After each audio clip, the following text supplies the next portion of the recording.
Hey learners, welcome back to an academy. This is Manjari Singh, your flat PG educator. आज एक बहुत ही important news आई है हमारे सामने, जिसको लेकर लास्ट ईयर हमारे union home minister Amit Shah ji ने कहा था कि पूरे क्रिमिनल लॉ को अमेंड करने की ज़रूरत है. उनका कहना था कि क्रिमिनल लॉ बहुत पुराना बना हुआ है, जिसकी वजह से उसमें काफ़ी मेजर चेंजेस रिक्वायर्ड है.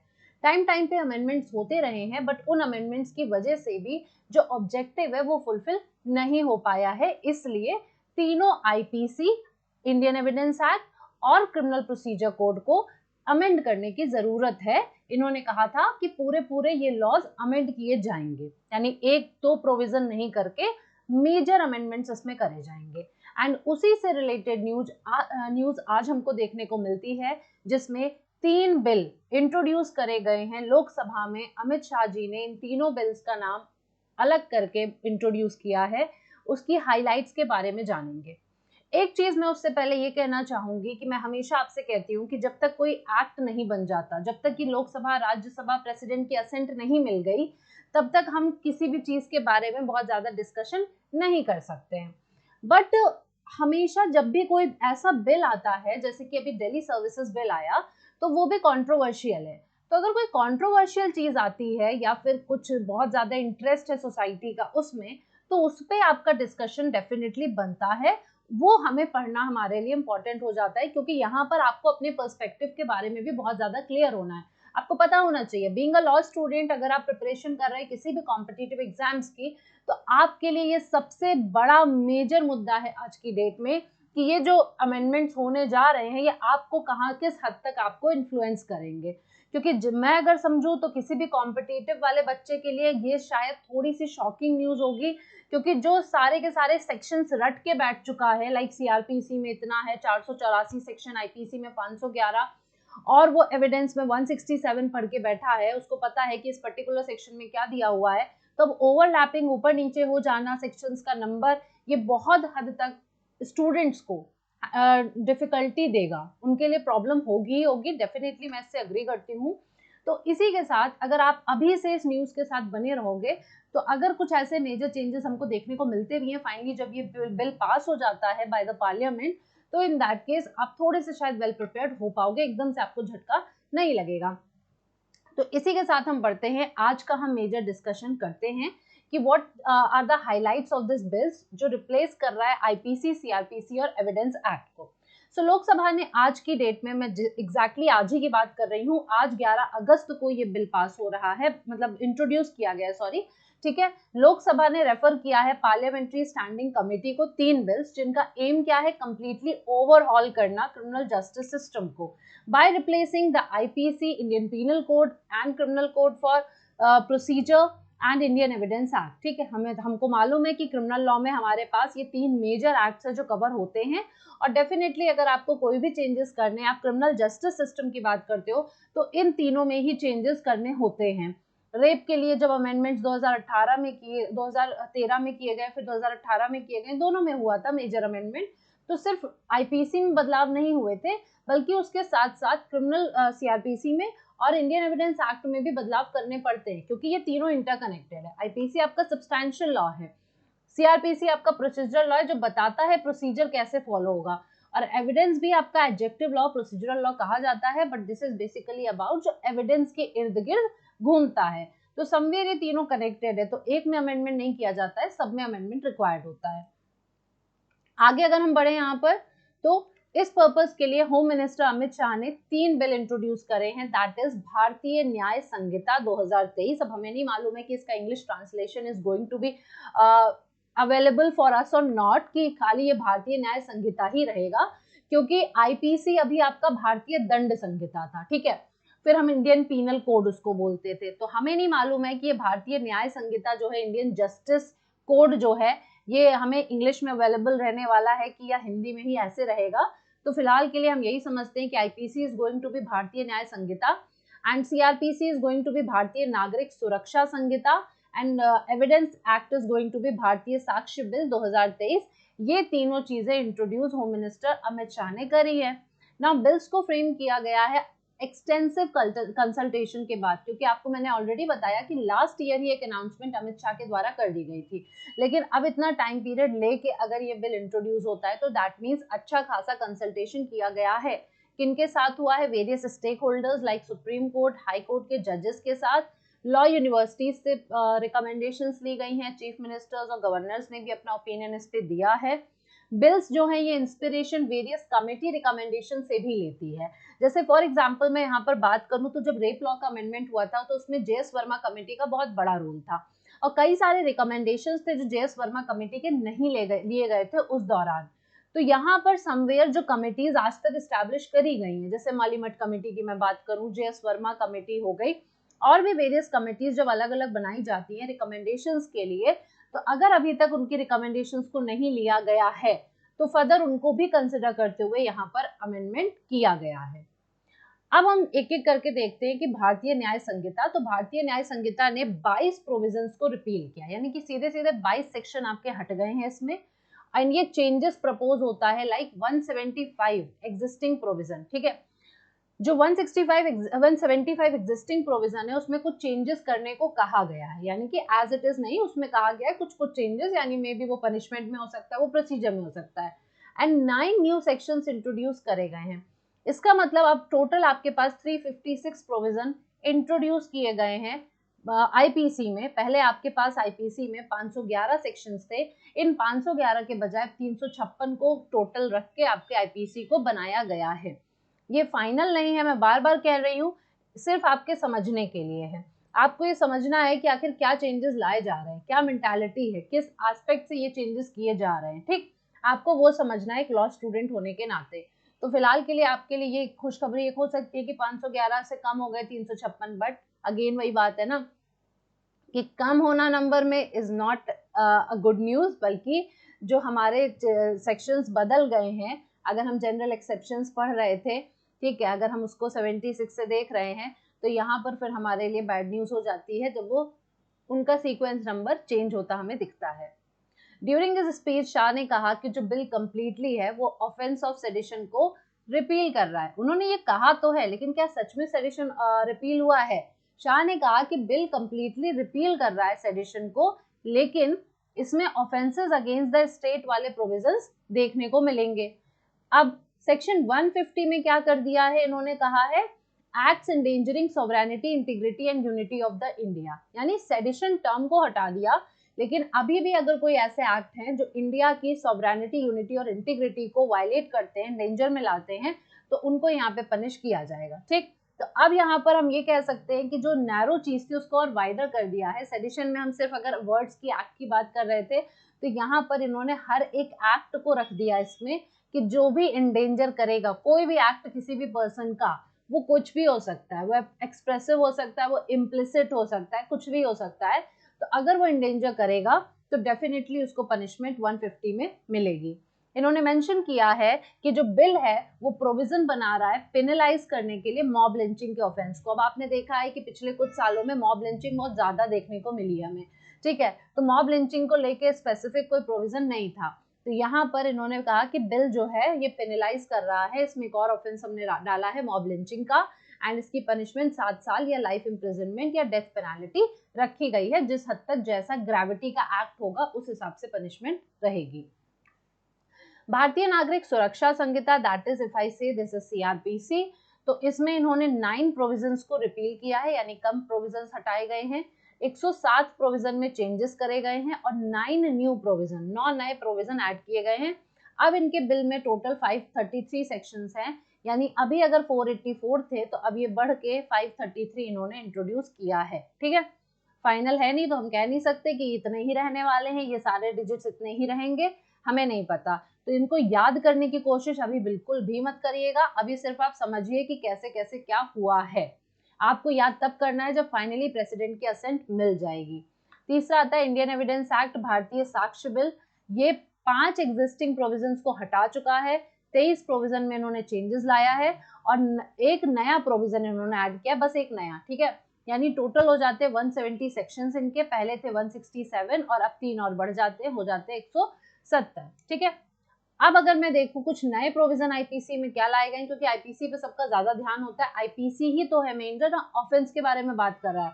अब आईपीसी में अगर चेंज होगा तो ऑटोमेटिक बाकी दोनों में भी चेंज होगा।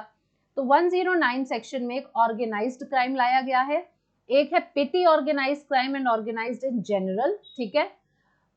फिर आता है आपका offence of terrorist act, then आपका ये सेडिशन वाला जो कहा मैंने, endangering sovereignty, unity, integrity of India, उसको सेडिशन को हटा दिया, लेकिन समवॉट ही उसी कैटेगरी में लाई कर रहा है।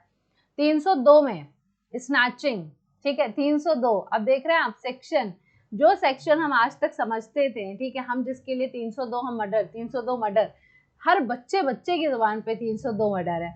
अब समझ रहे हो आप, अब हमें 302 स्नैचिंग अगर याद करना पड़े तो कितना हमारे लिए अजीब हो जाएगा, ठीक है।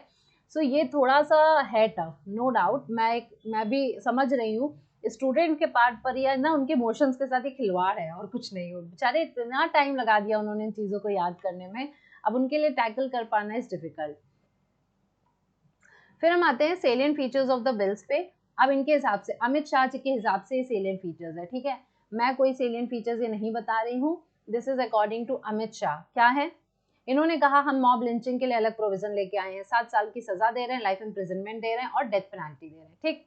एक्स पार्टे ट्रायल हम लेके आए हैं एंड कन्विक्शन फ्यूजिटिव्स का लेके आए हैं। अब फ्यूजिटिव्स ऑफेंडर्स एक्ट अलग से बना हुआ है, उससे रिलेटेड यहाँ पे कुछ एस्पेक्ट नहीं था, लेकिन इन्होंने इसको भी यहाँ पर इनकलकेट कर दिया है।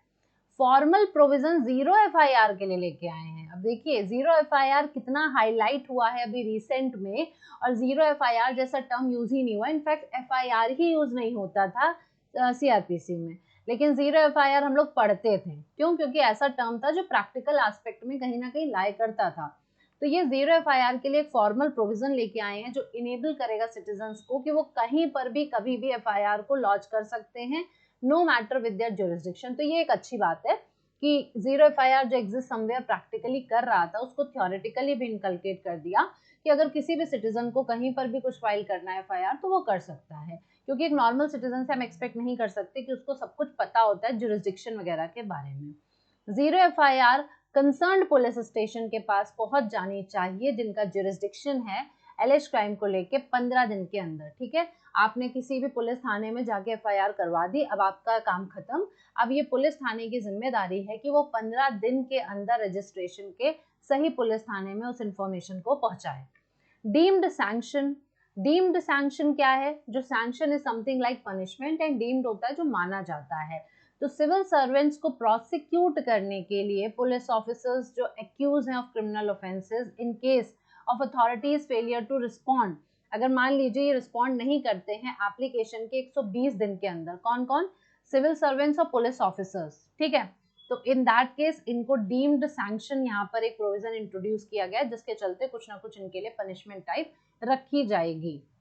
Digitalization of complete process from registration of FIR to maintenance of case diary to filing of charge sheet and delivery of judgment. Very nice. अब 0 से लेकर पूरा 100 तक, ठीक है, 0 से 100 एक हम फिगर मान रहे हैं, तो यहाँ से पूरा जो आपका प्रोसेस होगा वो डिजिटलाइजेशन होगा, यानी सबसे पहला स्टेप जो FIR रजिस्टर करने का होता है, लास्ट स्टेप जो जजमेंट डिलीवर होता है, वो पूरा स्टार्टिंग से एंड आपका डिजिटलाइज होगा, सब कुछ रिकॉर्ड होगा। एफआईआर कब फाइल हुई है, कहाँ फाइल हुई है, क्या फाइल करवाई गई है, फिर केस डायरी जो मेंटेन होती है, फिर आपका जो चार्ज शीट बना के पुलिस वाला देता है, देन उसके बाद चार्जेस जो फ्रेम होते हैं, ट्रायल हो रहा है, जजमेंट डिलीवर हो रहा है, सब कुछ डिजिटलाइज करा जाएगा। Complete trial including cross examination appeal to be facilitated by a video conferencing, पूरा ट्रायल प्रोसीजर वीडियो कॉन्फ्रेंसिंग में करवाया जाएगा, चाहे वो क्रॉस एग्जामिनेशन हो चाहे वो अपील हो, सब कुछ आपका वीडियो कॉन्फ्रेंसिंग में रिकॉर्ड होगा proper. Videography while recording the statement of victims of sexual crimes mandatory, जो भी सेक्सुअल क्राइम्स के विक्टिम हैं उनके लिए वीडियोग्राफी को इंपॉर्टेंट कर दिया है, मैंडेटरी कर दिया है वाइल रिकॉर्डिंग द स्टेटमेंट की, जिसके चलते कुछ भी धांधली यहाँ पर ना हो पाए, कोई हेर फेर कुछ नहीं कर सकता है। पनिशमेंट हर तरीके के गैंग रेप को, ठीक है, 20 साल या फिर लाइफ इम्प्रिजनमेंट। अब इससे फर्क नहीं पड़ता कि पहले गैंगरेप को लेके प्रोविजंस आपके जो हुए थे 2018 के अमेंडमेंट में, तो अब इसको फर्दर अमेंड करके क्या कह रहे हैं कि हर तरीके का गैंगरेप, अब उसमें ये नहीं है कि 2 लोग कर रहे हैं, 4 लोग कर रहे हैं, कितने साल के बच्चे, पहले था ना कि छोटी बच्ची जो है उसको अगर गैंगरेप हो रहा है तो उसके लिए सजा ज्यादा रखी गई थी, बट अभी बोल दिया कि हर तरीके के गैंग रेप नो मैटर 12 साल की लड़की का हो रहा है, क्योंकि 12 साल से पहले जो कम में था उसको 20 साल की सजा थी। तो अभी क्या है कि 12 साल की लड़की हो तो भी 20 साल होगा, 15 साल की है तो भी, 18 साल की है तो भी, कोई महिला है आपकी 35-40 साल की तो भी, और कोई ओल्ड एज पर्सन है तो भी। गैंग रेप अगर हो रहा है तो उसकी पनिशमेंट 20 साल या लाइफ इम्प्रिजनमेंट होनी ही है सबके लिए। रेप ऑफ द माइनर के लिए जो पनिशमेंट है उसमें डेथ पेनाल्टी को इंक्लूड कर दिया गया है, ठीक है, डेथ पेनाल्टी इंपोज कर दी जाएगी वहां पर। चार्जशीट जो होती है वो फाइल हो जानी चाहिए 90 दिन के अंदर एफआईआर के हर हाल में। एफआईआर जब रजिस्टर हुई है उसके 90 दिन के अंदर at any cost chargesheet file हो जाए।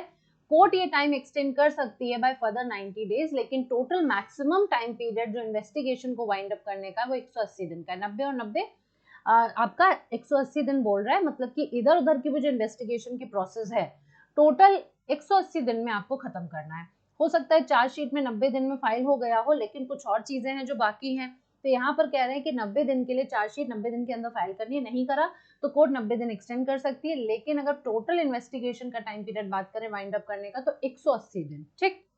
Courts to finish framing of charges within 60 days of receiving the chargesheet. अब आपको पता है कि चार्जशीट फ्रेम करने का काम पुलिस ऑफिसर का है, जब वो सबमिट कर देते हैं तो उसके बाद कोर्ट चार्जेस फ्रेम करती है। तो 90 दिन के अंदर जब चार्जशीट फाइल कर दी है पुलिस वाले ने, तो अब कोर्ट को उसके 60 दिन के अंदर, जिस दिन चार्जशीट सबमिट हुई है उसके 60 डेज के अंदर चार्जेस फ्रेम करने पड़ेंगे कोर्ट को। 60 दिन का टाइम दिया जाएगा, इससे ज्यादा टाइम नहीं लगना चाहिए।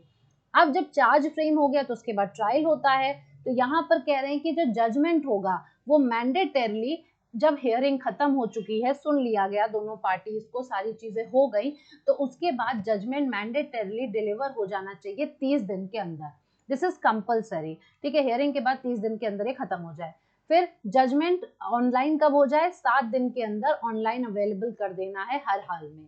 Videography is mandatory during search and seizure. Search and seizure के टाइम काफी चीजें होती हैं जो इधर उधर हो जाती हैं, तो जब सर्च और सीजर का प्रोसेस पुलिस वाले कर रहे हैं उस टाइम पे वीडियोग्राफी इज मैंडेटरी। जो फॉरेंसिक टीम्स है वो मैंडेटरली, उसके लिए क्या इंपॉर्टेंट है कि क्राइम सीन्स पे विजिट करना for offences involving punishment more than 7 साल, ठीक है, 7 साल से ऊपर वाली जो भी पनिशमेंट है, वो पनिशमेंट वाले ऑफेंसेस हैं, उसमें फॉरेंसिक टीम को हर हाल में क्राइम सीन को विजिट करना ही पड़ेगा। Deployment of mobile FSL at district level. Mobile FSLs आपको लगाने पड़ेंगे, डिस्ट्रिक्ट लेवल पे करने पड़ेंगे। No case punishable with 7 years और more shall be withdrawn without providing opportunity of hearing to the victim.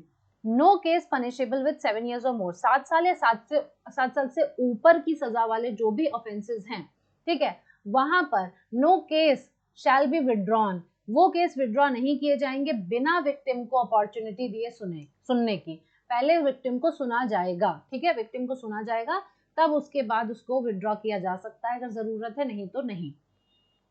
Summary trial का जो स्कोप है वो एक्सपैंड कर दिया गया ऑफेंसेस अप टू 3 years, ठीक है, ये रिड्यूस करेगा 40% केसेस को सेशन कोर्ट में। सेशन कोर्ट आपको मालूम है इसमें एक्सरसाइज करता है। समरी ट्रायल के केस में बोल रहे हैं कि 3 साल तक जो भी ऑफेंसेस पनिशेबल है, समरी ट्रायल का स्कोप उनके लिए बढ़ा दिया है। अब सेशन कोर्ट में 40% केस सॉर्ट आउट हो जाएंगे, कहीं और जाने की जरूरत नहीं पड़ेगी। ऑर्गेनाइज क्राइम जो अभी हमने कहा आईपीसी में नए इंट्रोड्यूस करे गए हैं, इनके लिए सेपरेट और हार्श पनिशमेंट रखी गई है, ठीक है, this is very much new. Organize crime जब एक बार हो जाएगा तब हम इसके बारे में पढ़ेंगे, अभी से हमको टेंशन लेने की जरूरत नहीं है। सेपरेट प्रोविजंस बनाए गए हैं for the penalising rape of women under false pretext of the marriage या जॉब, ठीक है, नौकरी का झूठा वादा करके, शादी का झूठा वादा करके जब भी रेप किया जाता है तो इसके लिए अलग प्रोविजन बनाए गए हैं। सेपरेट प्रोविजन बनाए गए हैं चेन और मोबाइल स्नैचिंग के लिए एंड सिमिलर मिसक्रिएंट एक्टिविटीज के लिए। आप कह सकते हो कि आज की डेट में जो भी चीजें हो रही हैं, पहले उनके लिए अगर नहीं थे प्रोविजन तो अब अलग से प्रोविजन बनाया गया है कि मोबाइल की खींचतान होना, पहले तो थेफ्ट में ये सब आ जा रहा था, बट अब चेन और मोबाइल स्नैचिंग वगैरह के लिए अलग से प्रोविजन बनाए गए हैं। उसी तरीके से जो ऑफेंसेस अगेंस्ट चिल्ड्रन हैं तो पनिशमेंट वहां पे 7 साल से 10 साल की कर दी गई है, जहां जहां 7 साल था वहां वहां 10 साल की कर दी गई है, ठीक है। फिर अगर हम बात करें कि डेथ पेनाल्टी की जो पनिशमेंट है at max be commuted to life term, अगर आप कम्यूटेशन भी करा जाता है तो लाइफ इम्प्रिजनमेंट होगी और किसी भी पनिशमेंट में वो कन्वर्ट नहीं होगी। पनिशमेंट जो लाइफ टर्म की लाइफ इम्प्रिजनमेंट की है वो मैक्स टू मैक्स 7 साल में होगी, जो 7 साल की पनिशमेंट है वो कम्यूट होकर 3 साल में होगी, एंड नो लेस, इससे कम नहीं।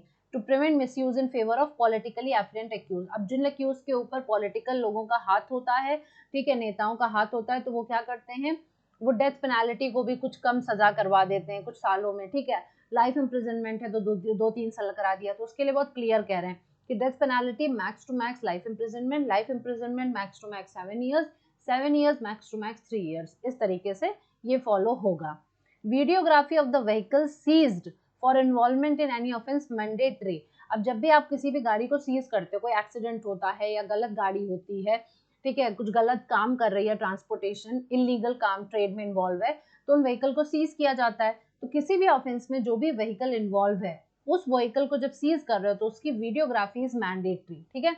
वेयर आफ्टर एक सर्टिफाइड कॉपी आप सबमिट करोगे कोर्ट में to enable disposal of seized vehicle during the pendency of the trial, ठीक है। उसके बाद सर्टिफाइड कॉपी कोर्ट में सबमिट करी जाएगी उसकी डिस्पोजल के लिए, सीज व्हीकल के लिए, जब ट्रायल चल रहा होगा उस वक्त पे।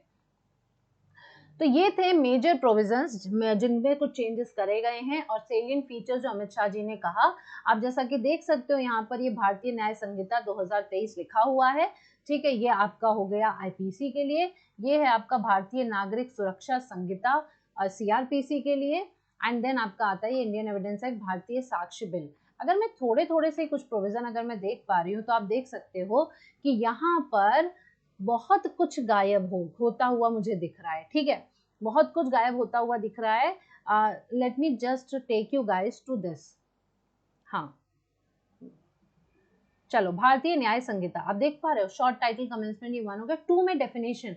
अब आपको पता है कि आईपीसी में डेफिनेशन ही कितने तक दे रखा था, ठीक है, 52A तक दे रखा था, तो वहां पे ये काम इन्होंने खत्म कर दिया और 53 से आपका ये पनिशमेंट शुरू होता था। तो बहुत अच्छा काम किया, ये तो अच्छा ही काम किया, लेकिन अब इसको करने की वजह से पूरा हमारा आईपीसी डिस्टर्ब हो गया। आप देख पा रहे हो यहाँ पर जो जनरल एक्सेप्शन जो 76 से शुरू होता था वो यहाँ 14 से शुरू हो रहा है, ठीक है। साथ ही साथ आप देख रहे हो ये सब राइट ऑफ प्राइवेट डिफेंस, ठीक है, ये 96 से शुरू होता था, 34 पे ही आ गया। अबेटमेंट 107 45 पे दिख रहा है। फिर विमेन एंड चिल्ड्रन, रेप भाई 375 था, रेप आ गया 63 पर, ठीक। सब पूरा मतलब देख सकते हो आप कि पूरा का पूरा जो नंबरिंग है यहाँ पर चेंज हो चुकी है, ठीक है। कुछ हेडिंग्स तो हमें सेम ही लग रही हैं, जो कॉन्सेप्ट पहले से थे वो वही रहेंगे। बहुत ज़्यादा चेंजेस पनिशमेंट्स वगैरह में जो थोड़े बहुत किए गए हैं, बाकी जो नए प्रोविजन लाया गया है वो है। तो ये आप इसको देख सकते हो, it is totally about like ये मैंने जो आपसे कहा, ये देखो रिलीजन वगैरह ये सब स्टार्टिंग में हुआ करता था, लास्ट में कर दिया। प्रॉपर्टी लास्ट में, सेकेंड लास्ट एकदम 300 पे चल रहे हैं हम लोग, ठीक है। आप देख रहे हो थेफ्ट वाला 301 पे आ गए, 302 पे स्नैचिंग पर आ गए। मैंने कहा क्या क्या कहा, 302 मर्डर था। फिर उसके बाद ह्यूमन बॉडी इसके बाद नहीं है, अभी क्या था, प्रॉपर्टी ह्यूमन बॉडी साथ लगा रखा था, अब ये आगे कर दिया, ठीक है। तो इस तरीके से देख लो आप कि 356 आपके हो गए टोटल, उसमें भी रिपील एंड सेविंग्स है। ये आपका आईपीसी हो गया।